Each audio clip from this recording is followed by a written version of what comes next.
bareng sama Iqbal sampai nanti ke jam 5 di hari Rabu. Seperti biasa kita mengenal lebih dekat dengan para taruna Akademi Militer yang setiap hari Rabu sedikit bisa menghirup udara segar, bisa keluar sebentar ya untuk pesiar, meskipun saat ini kondisi di dalam Kesatrian sendiri belum ada pesiar dari para taruna. Jadi untuk yang udah nunggu di depan ya, biasanya di Gapura hari Rabu, hari Sabtu tuh pasti banyak minta foto nggak sih kalau pas lagi keluar gitu-gitu? Iya, kadang ada. Kadang-kadang ada ya. Oke, ini belum ada pesiar dulu karena baru masuk 2 mingguan ya kan. Kemudian ini kita ke segmen selanjutnya. Ini sebenarnya kemarin sempat dibahas oleh Irut Band Akademi Militer hari Senin kemarin, yang menjelaskan bahwa taruna ini ditanggung semua sama negara gitu. Anggaran apapun tuh tidak untuk peruntukannya, semua dikasih untuk para taruna selama 4 tahun di Kesatrian. Nah, boleh diceritain dong apa-apa aja sih taruna Akmil tuh dapat apa sih setiap bulannya, atau per 3 bulan, per 6 bulan? Untuk pembagian ini disebutnya pembagian kapor atau kapan. Jadi kita tuh dapat semua dari ujung kepala sampai ujung kaki itu dapat. Dari perlengkapan pribadi, alat mandi, semua dapat. Alat mandi itu apa aja biasanya? Alat mandi biasa standar lah, kayak ada sampo, sabun, sikat gigi. Gayung enggak ya? Gayung ada. Gayung dapat gayung. Oke. Ember dapat. Oke. Sabun cuci ada. Oke. Sikat semir untuk bersihin sepatu. Terus untuk per 3 bulannya ada pembagian alat tulis kantor atau ATK untuk menunjang kegiatan perkuliahan dia kan. Untuk pembagian kaporlap atau perlengkapan tadi dilaksanakan dalam kurun waktu 6 bulan sekali atau 1 semester sekali, bisa juga 1 tahun sekali ditumpuk. Kalau sepatu gitu, buat olahraga gitu, ya, pasti kan olahraga dipakai tiap hari pasti cepet jebol dong, ya kan? Itu kalau sepatu gitu gantinya per berapa bulan atau gimana? Jadi untuk seragam di Akademi Militer kan macam-macam ya Mas.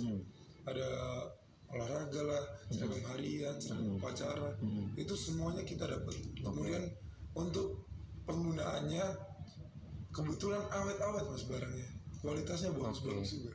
Jadi kan kalau seragam nggak mungkin kekecilan ya, karena fisik dilatih terus, badan tuh kayak nggak kayak Iqbal nih, jeda 2 bulan udah naik, ini udah naik apa namanya, celana udah nggak muat. Kalau taruna seragamnya gimana tuh? Pernah ngerasa kekecilan gitu nggak sih? Bisa juga kalau bisa kekecilan ya. Kalau dianya kan olahraga tuh terprogram ya Mas. Jadi kita sebagai taruna tuh harus memotivasi diri kita sendiri untuk menambah porsi olahraga kita. Yang bener tuh kayak gitu. Tapi ada orang juga sebagian kecil, hanya segelintir yang udah dia peduli lah terhadap olahraganya nggak ditambah, malah makannya aja kantin Sumartal mulu ya hobinya. Itu ada sedikit orang yang kayak gitu. Gitu ya. Kemudian kalau untuk seragam sendiri ini ada berapa style nih dalam 1 tahun? Untuk seragam yang dipakai ini hari-hari gitu? Ya, yang sehari-hari itu kan loreng ya sekarang Mas. Jadi untuk loreng itu setiap setahun sekali dapat 4 pasang. Kemudian ini pakaian dinas harian. Ini 1 pasang. Pakaian dinas upacara 1 pasang. Kemudian baju olahraga itu ada 4 pasang. Kemudian ada pakaian tidur, pakaian olahraga yang lain, ada beberapa macam gitu. Ini ada 5, 6 ya. Ini juga pertanyaannya Akbar Gauzali. Dalam 1 hari taruna ganti baju berapa kali? Ganti baju tergantung kegiatan. Dari pagi ya. Kalau kegiatannya landai, ya 2 kali, kayak manusia normal biasanya. Jadi ini kayak pakaian dinas harian, sorenya nanti mungkin olahraga. Ya. Malamnya pakaian dinas harian yang lain, berarti 3 pasang lah rata-rata. Kalau mau tidur? Kalau mau tidur pakai piyama. Piyama jelas ya. Gitu sebenarnya terjawab ya. Kemudian tadi sempat tadi Bang lupa nama kan ya. Abang sempat bilang dapat sabun cuci. Taruna nyuci sendiri? Iya benar. Kalau nyuci gimana orangnya ya maksudnya? Kalau mungkin yang rajin dia bisa nyuci sendiri. Tapi di sana disediakan laundry juga. Terus kapan waktunya kalau nyuci sendiri, Bang? Kalau saya sendiri sih biasanya sebelum tidur malam. Jadi pembersihan, nyuci baju, jemur, besok siang udah kering bisa dipakai lagi. Oh gitu. Ada mesin cuci juga, jadi Oh, ada mesin cuci. Tidak Oh, terlalu aku capek. dikucek. bisa Bisa dikucek. sebenarnya kalau mesin cuci itu kan jumlahnya hanya 2 untuk sekitar 30 orang.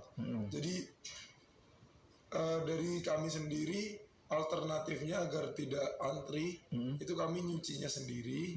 Untuk mesin cuci dimanfaatkan sebagai pengering. Jadi biar cepat keringnya gitu aja. Oke, ini kebayang ya Sobat Tidur, tadi sempat dijelasin orang kadang-kala jam 11 baru bisa masuk ke kamar, kemudian jam 4 pagi udah bangun masih nyuci malam loh ini taruna-taruna nih. Oke, kemudian tadi juga ada pertanyaan dari Ahmad _Nasution, masih dapat uang jajan dari orang tua nggak sih para taruna? Kalau saya dulu atau junjungan dulu? Saya dulu. Oke. Kalau saya sendiri sih tambahan uang itu nggak wajib gitu. Saya juga nggak pernah minta. Tapi terkadang orang tua nanya, cukup nggak uang saku? Saya bilang cukup. Tapi orang tua tetap mengirim. Ya udah, berarti itu untuk tambahan dari saya aja, mungkin bisa untuk lebih banyak jajan untuk satu siar atau izin bermalam. Oke, kalau Bang Fahri? Iya. Untuk uang saku di Akmil ini kan berdasarkan pembagian tadi sebenarnya udah nggak butuh apa-apa Mas. Gitu. Karena semuanya udah disediakan dari makan, kemudian makan juga kan terjamin taruna. Meskipun udah dikduk ya ketika makan ya kalau junior ya. Sebagai junior. Kemudian untuk uang saku itu kami manfaatkan dikala melaksanakan pesiar ataupun jajan tambahan di malam hari di kantin itu. Sumartal ya. Untuk uang saku sendiri dari saya pribadi, orang tua itu sudah tidak pernah saya mintain, tapi sering dikirim lah ya. Jarang juga. Oh, jarang juga. Jarang-jarang. Nanti ada beberapa waktu setelah saya sekian lama nggak pernah bilang apa-apa tentang uang itu dikirimin. Kemudian tapi yang paling penting utama tadi itu sebenarnya uang saku dari Akademi Militer ini sudah cukup. Tuh, sahabat Tidur, udah ibaratnya pendaftarnya tidak dipungut biaya, masuk ke kesatrian selama 4 tahun juga dapat uang saku juga. Betul. Sisa dari tadi yang anggaran-anggaran untuk kebutuhan sehari-hari ya kan. Dan itu per bulan juga Mas. Tuh kan sahabat Tidur, dari tingkat 1 berarti. Dari tingkat 1. Dari tingkat 1 udah dapat uang saku juga tuh. Gimana nggak semangat gitu loh. Jadi ayo silakan sahabat Tidur yang sekarang udah mulai ada bayangan gitu ya. Pengen banget masuk ke Akademi Militer, pengen mengikuti jejaknya Bang Fahri sama Bang Junjungan, mantepin dari sekarang mungkin ya. Betul. Apapun yang kekurangan segera dibenahi biar nanti ketika lolos pendaftaran langsung lolos gitu. Amin. Kita ke pertanyaan lagi yang masuk. Tadi ada yang nanya cerita paling memorable bareng sama Kali Baben. Nah, kalau Kali Baben ini kan istilahnya terkenal lah dia.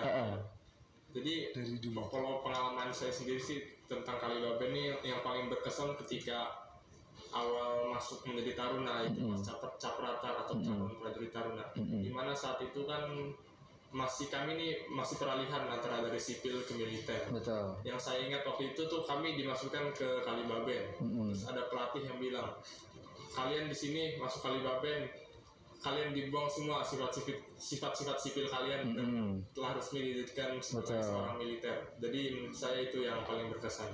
Oke, kalau dari Bang Fahri sendiri? Ya, untuk dari saya sesuai perkataan junjungan, Kali Baben ini filosofinya dia nih mensucikan kita atau memutihkan kembali kita Mas. Jadi untuk di diri kita ini kan waktu sipil pasti banyak lah sifat-sifat yang tidak sesuai dengan kehidupan militer yang akan kita laksanakan. Betul. Jadi disitulah di Kali Baben itulah sifat-sifat buruk kita, sifat-sifat yang tidak sesuai dengan kehidupan seorang militer itu dibawa oleh arus air mengalir bersama kita yang nyemplung di dalam. Dan itu katanya untuk menghindari heat stroke katanya, ya kan panas-panas biar nggak ini banget. Kemudian ini mungkin pertanyaan terakhir tadi dari Firmansyah _HTM. Ceritain dong pernah ngerasain titik terendah sampai pengen banget keluar dari Akmil. Pernah ngerasain itu atau enggak? Titik-titik terendah kayak aduh udah nggak kuat lagi gitu-gitu. Apakah juga merasakan? Kalau saya merasakan ketika capratar tadi Mas, itu kan dari saya yang kehidupan, meskipun saya sekolah di SMA Taruna Nusantara, itu tuh jauh berbeda Mas dengan kehidupan di Akademi Militer. Jadi saya itu kaget aja waktu itu peralihan antara kehidupan sipil ke kehidupan militer. Di situ saya kayak kegiatan tuh terus menerus berjalan. Kemudian ada kegiatan fisik yang menguras tenaga, waktu tidur kurang, kemudian makan yang teratur. Itu yang membuat saya berada di titik terendah. Saya kayak saya ini pengen kayak yang lain gitu. Kayak teman-teman Pengen menikmati masa mudaku terenggut sempat ada kayak gitu ya berarti ya. Tapi kembali lagi Mas, apa yang memotivasi diri kita buat mendaftar? Apa yang memotivasi diri kita buat menjadi taruna hingga diterima itu? Jadi kalau saya itu orang tua saya, keluarga saya selalu ingat ketika di titik terendah itu, saya selalu ingat orang tua tuh mendoakan kabar banget, baik, kemudian mendoakan selalu, kemudian dia pasti berharapnya itu kita aman-aman atau baik-baik aja lah sebagai taruna. Oke, kalau Bang Junjungan pernah ngerasa juga, mama aku mau pulang gitu. Pastinya lah itu. Semua saat tadi itu pas saat peralihan antara sipil ke militer, di suatu saya pernah mikir gini, saya ini nggak bisa nih menjalani hidup kayak ini, terus apa-apa diatur, ini itu diatur, Apa-apa salah, Iya. ya kan? Gerak aja salah. Terus saya ingat, wah itu orang-orang sipil kan enak banget tuh, apa tinggal ini, main HP atau hiburan. Tapi di sisi lain kan saya mikir, coba bayangkan kalau ketika saya pulang ke rumah dengan kabar bahwa saya keluar dari Akmil, kan bagaimana hancur sama orang tua saya. Betul sekali sih. Oke, menarik sekali ini. Banyak kali ya yang bisa dipetik pelajarannya dari Wadan Menkor dan juga ada Nyonkor Dewasa Akademi Militer yang sudah bergabung di Taruna kita sore hari ini. Ada Bang Serma Datar Muhammad Fahri dan Bang Serma Datar Junjungan Muhammad. Terima kasih sekali sudah bergabung di Taruna kita untuk hari ini. Rela-rela nggak persiarnya di Radio Tidar loh ini nggak berbagi kisah. Sebelum pamitan, ini mungkin ada pesan yang mau disampaikan untuk calon adik-adik atau mungkin calon junior yang mau masuk ke Akademi Militer. Singkat saja, silakan. Sedikit pesan dari saya, terus motivasi diri, tingkatkan motivasi diri. Jangan sampai ada tekanan dari orang lain untuk memaksa kamu menjadi calon taruna ataupun nantinya jadi taruna. Semua itu harus dari diri sendiri. Apabila emang kamu itu bagus orangnya, emang jodoh kamu menjadi taruna, ya pasti udah pilihan garis Tuhan itu nanti bakal jadi taruna. Terus kalaupun apapun nanti hasilnya, tetap semangat, motivasi diri lagi. Oke, Bang Junjungan. Kalau dari saya yang pertama, jangan takut untuk mencoba. Oke. Apapun yang terjadi, coba aja dulu. Betul. Usahakan dari niat sendiri dulu. Terus yang terpenting nih, kalau ingin mencapai sesuatu tuh jangan terpaku oleh waktu. Waktu setiap orang untuk mencapai kesuksesan tuh berbeda. Kayak contohnya kayak saya dan Fahri berbeda. Saya mencoba 2 kali baru masuk dan Fahri ini sekali langsung masuk. Jadi itu aja untuk pesan. Oke, terima kasih sekali lagi untuk Taruna Akademi Militer tingkat 3 yang sudah bergabung di Taruna kita sore hari ini. Serma Datar Muhammad Fahri dan juga Serma Datar Junjungan Muhammad. Sukses selalu Bang. Amin. Ditunggu, ini masih ada setahun lagi. Iya. Ya kan? Dibetah-betahin jadi contoh yang baik, karena yang terberat itu katanya tingkat 3 itu yang paling terberat justru. Karena jadi bebannya contoh, lebih banyak. kemudian udah nggak ada senior gitu kan. Tapi juga beban kuliah, beban latihannya juga banyak.